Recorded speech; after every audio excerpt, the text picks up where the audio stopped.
Oiê, tudo bem? Meu nome é Yasmine, eu sou neuropsicóloga e hoje eu venho trazer um videozinho super relevante, que é como estimular crianças menores de 2 anos de idade. Aproveito esse momento e peço para vocês se inscreverem no nosso canal, deixar vários comentários que a gente vai estar acompanhando e vamos criar uma rede de apoio. Estamos aqui para ajudar uns aos outros.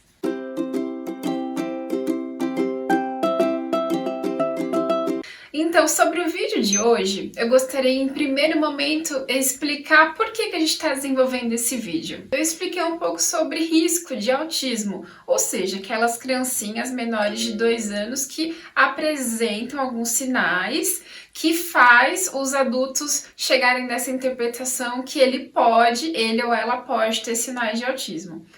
Basicamente, essas crianças têm um fator genético bastante relevante, mas eu disse que o fator ambiental também é super relevante. Por isso a importância do vídeo de hoje. Primeiro, para as crianças com algum risco de autismo e também para todas as outras crianças, porque toda criança está inserida em um ambiente. E se for um ambiente que é qualitativamente muito bom, essa criança vai ter mais oportunidade de se desenvolver de uma maneira melhor. Então vamos lá para a dica número 1. Essa criança precisa receber muito estímulo, sendo bebê e sendo uma criança pequena. Como eu disse, até os seus 2 anos de idade, tá? Então a mamãe e o papai precisam estimular com que ela ande, com que ela corra, com que ela salte, com que ela rode, certo? Ela precisa estar inserida no ambiente que a estimule o contato que ela tenha com o seu próprio corpo. Primeiro, a consciência sobre o seu próprio corpo.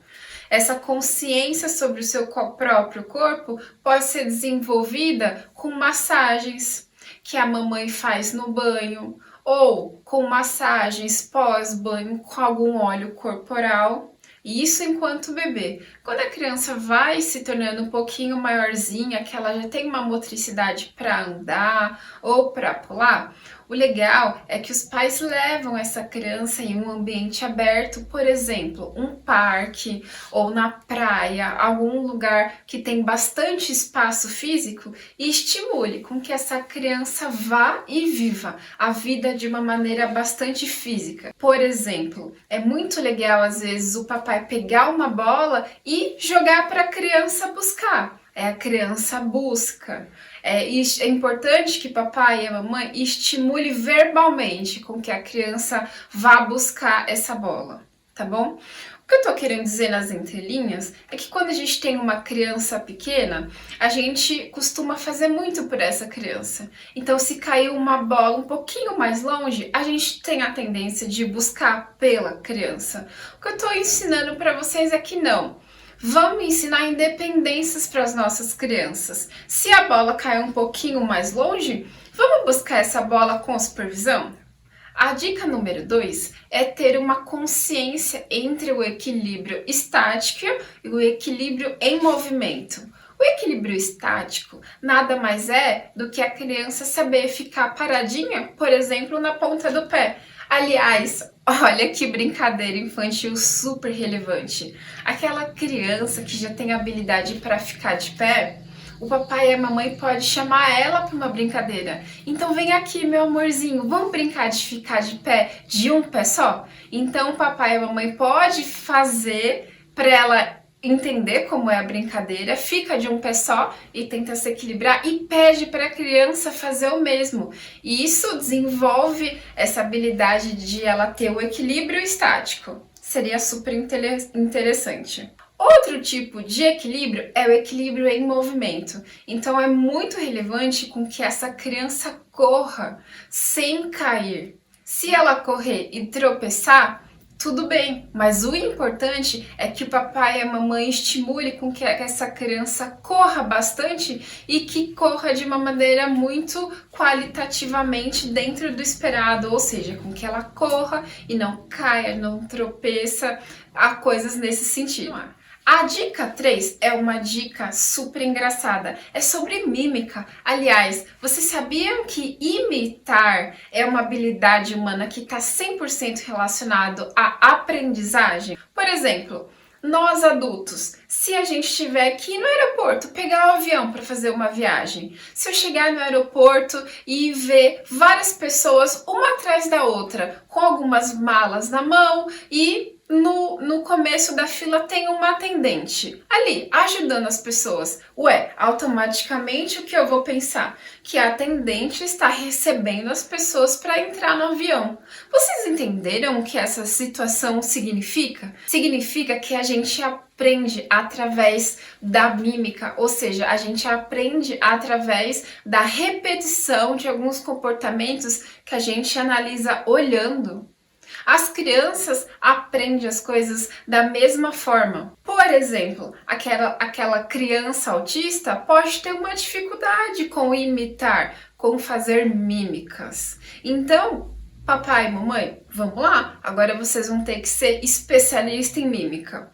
Vocês podem comprar um dedoche, como o meu super editor está colocando aqui do lado. Ou vocês podem comprar um boneco e inicialmente brincar com essa criança, com esse dedoche, com esse boneco.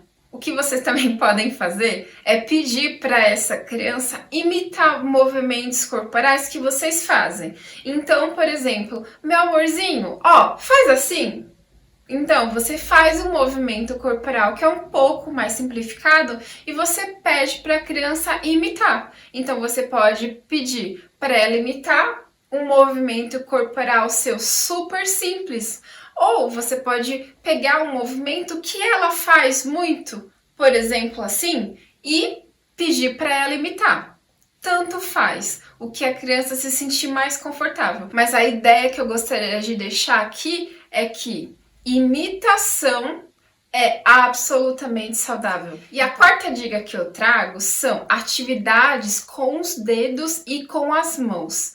Olha que relevante, mas eu aqui, por exemplo, para eu estar vestida com essa blusa, eu tive que saber, por exemplo, abotoar, eu tive que saber usar um zíper e coisas nesse sentido. Então é absolutamente saudável treinar habilidades com os dedos e com as mãos com as crianças. Hoje em dia, nós mesmos podemos fabricar os nossos brinquedos. Eu lembro muito bem que quando eu era pequena, eu tinha uma boneca de pano feita pela minha própria avó. Então, o que eu gostaria de sugerir é que o papai e a mamãe podem desenvolver uma caixa lúdica. Ó, meu super editor de vídeo está colocando aqui um exemplo. Vocês estão analisando essa caixa? De um lado tem um botão, outro lado tem um zíper, ou seja, é um cubo que em várias partes do cubo tem uma atividade manual diferente.